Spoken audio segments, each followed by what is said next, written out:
So yeah, yesterday was quite a day. We got as close to the feelings we got from the 10th anniversary as humanly possible, which also means that I got a lot of work to do. I have 2 cinematics to cover, Viego's voice lines to cover, and Viego's story to cover. We will eventually get to all of that, but let's start with the new cinematic called Ruination, which sets up the story Riot revealed will unveil throughout the year. So like it or not, 2021 will be the year of the Ruined King. So let's have a look at how it all begins. The housing's loose again. What did you do to this thing? You'll have it fixed by Mudtown. With currents and wind conditions, we can be there in 3 days. You see, normally when we cover these cinematics, I tell you that there is not much to talk about, but I still spend 30 minutes talking about lore. Well, here, the first 10 seconds of this cinematic are already packed with details. First of all, Senna is complaining that the housing is loose again, by which she's referring to the metal housing of the gun.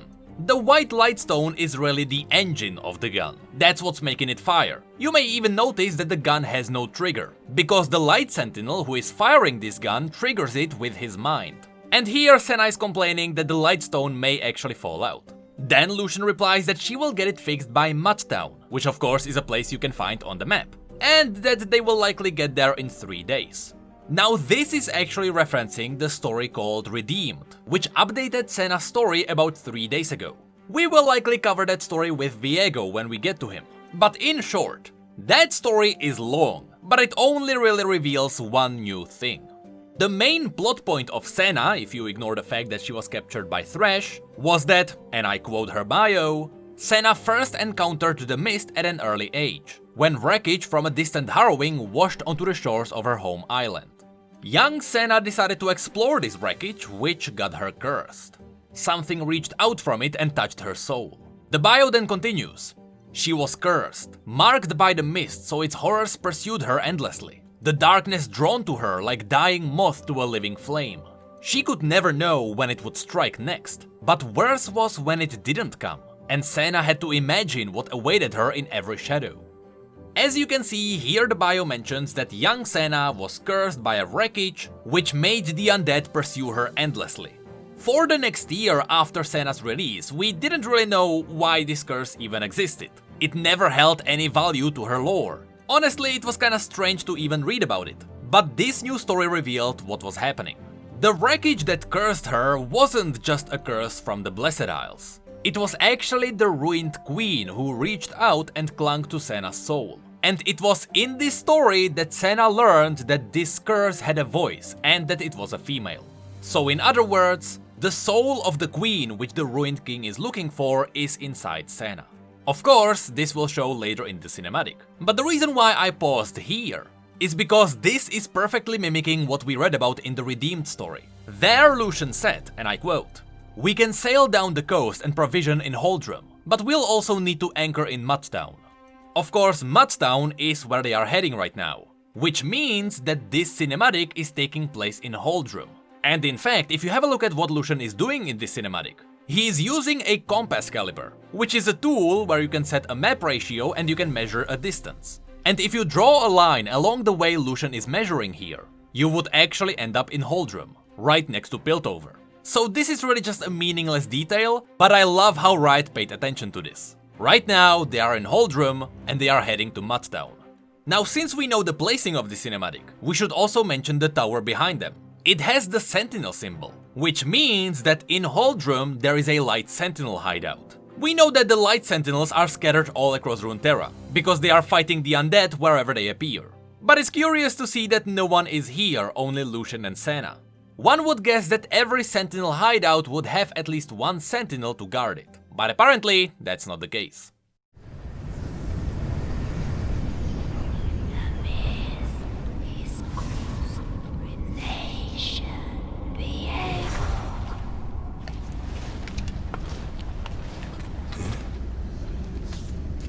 The mist should be leagues from here.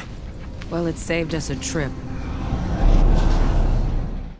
And then we have the whispering voice talking about Viego coming.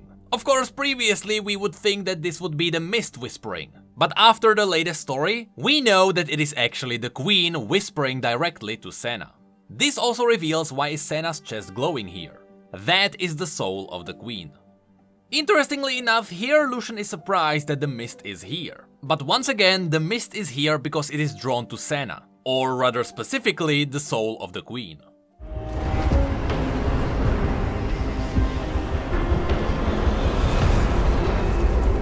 You don't belong here. I have crossed through death and ruination to get back to her. Return, my queen. You will destroy this world. She is my world. Now, what's interesting here is that Senna apparently knows that she has the soul of the queen. Even though in the story that was never mentioned. In fact, the story was always careful to never reveal it was actually Isolde, which is the name of the queen, by the way. To Senna, it was just a random powerful woman. But it makes sense that eventually Isolde would reveal to Senna who she really is. Especially since after the latest story they formed a bond. And here I wanna mention something creepy. You hear how young the voice sounds? Well, in the medieval times, the wives of kings were usually a lot younger than the kings themselves. And seeing how young Viego is, we can only wonder how young the queen should be. Then again, it could be just a voice, but it is something to think about. And right as he rips the soul of Isolde from Senna, empowered with excitement and perhaps love towards his queen, the ruination kinda starts all over the world. And here is where things get slightly weird. I actually have no idea why the ruination starts at these specific locations. Especially at the top of the Immortal Bastion.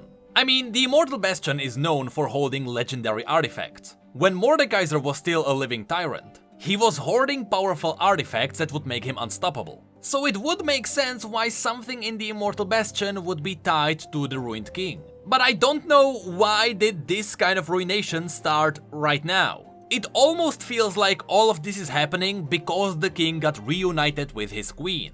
And in other words, it feels like the king is completed. However, as you'll see, the ruination will stop. But even after the king claims the soul, it doesn't start again. So we actually don't know why this is happening. With that said, maybe this ruination is not actually happening at the same time he is fighting with Senna. It is possible that these are visions of the future. Either way, these scenes are unclear to us, but I am confident that they will be referred to in the future lore. After all, remember, 2021 will be focusing on the story of the Ruined King. Now let me quickly break down the fights. Since Viego has the ability to mind control people, it makes sense why Darius would get possessed, and later he would be broken out of the control by Samira. With that said, I am surprised to see no Draven, because Draven got the ruined skin. But maybe that will come later on. It is possible that the ruined skins will be temporarily canon. For example, as it is mentioned in the skin's bio, later Draven will fight Viego, he will lose the fight, and he will get corrupted. I don't think this means that Draven would die. I think that later the mind control will be broken again, and the champions will return back to their normal state. But it is possible that Draven, Shyvana and Karma will lose the fight against the Mist. Which means that this year their story might move forward. And speaking of Karma, it kinda makes sense why she would be able to break out of the control on her own. Karma is actually the amalgamation of memories from hundreds of generations. She is representing the spirit of Ionia, and all the humans who represented the spirit before. So even if Viego tried to mind control her, all the voices and personalities inside her would help her to break out. And then in Demacia, we have Poppy, who's just fighting the undead. No one gets corrupted here. However, something weird happens here.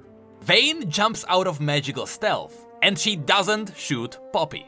Now, the reason why she should do that is because Vayne hates magic. It was the magical demon we know as Evelyn who ripped her parents apart. That's why, no matter how little magic you have, Vayne would destroy you. This was even shown in her short story, where she befriended a person from Freljord, who was also hunting monsters. But then, literally the second Vayne realized her friend could use magic, without hesitation, she drove a silver bolt through her heart.